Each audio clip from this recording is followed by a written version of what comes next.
I fell in love with this place the first time I saw it, the first time we turned the bend as you come down into Corrigskeewan and saw this vast arena of sand and sand dunes and Machair or Dúch, the sandy plain, and I fell in love with it then, and I maneuvered myself into a kind of permanent invitation from David Cabot and his dear wife, and we've been going there every year since 1970. And we brought our children there, and they return of their own free will to this extraordinary, astonishing landscape, and they in turn have brought their children. So the place is blessed by the presence of our children and grandchildren. And every year I leave Corrigskeewan thinking there can't possibly be any more poems about Corrigskeewan, but every year they come to me, and it occurs to me that Corrigskeewan is bottomless. And even after all those years, since 1970, I feel perhaps I'm still only scratching the surface. Does it also extend your sense of Irishness, you being an Ulsterman? Yes, it does. It does. It encourages me to see the whole island as a whole, culturally, geologically, in whatever way you care to think about it. It's all of a piece.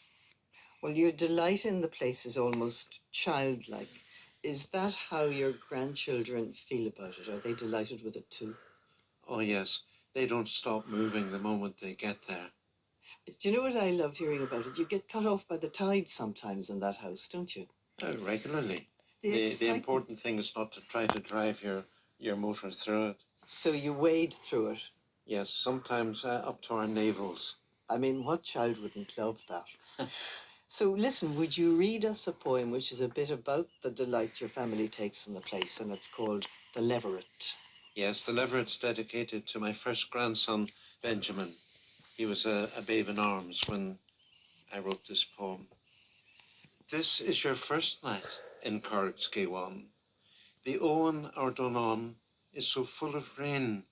You arrived in Paddy Morrison's tractor, a bumpy approach in your father's arms, to the cottage where, all of 1 year ago, you were conceived, a fire seed in the hearth.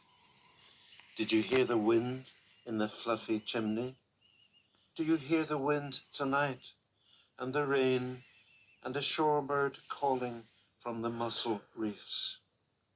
Tomorrow I'll introduce you to the sea, little hoplite. Have you been missing it? I'll park your chariot by the Otter's Rock and carry you over seaweed to the sea. There's a tufted duck on David's Lake, with her suit full of hatchlings, pom-poms a day old and already learning to dive. We may meet the stoat near the erratic boulder, a shrew in his mouth, or the merlin meadow pipit hunting. But don't be afraid. The Leveret breakfasts under the fuchsia every morning, and we shall be watching. I have picked wild flowers for you, scabious and centaury, in a jam jar of water that will bend and magnify the daylight. This is your first night in Corrigskeewan. For many poets, there's a place that brings them closer to poetry or allows them to write. And I know, for instance, for Seamus Heaney, the cottage that he used to go to down in County Wicklow was, for him, his house of poetry and of inspiration. Has Corrigskeewan become that for you? Yes, I've only to think of Corrigskeewan, and I might be inspired to a poem. Corrigskeewan has become a state of mind, and if I were prevented from going back there, I would still be going back there in my mind and in my imagination. And you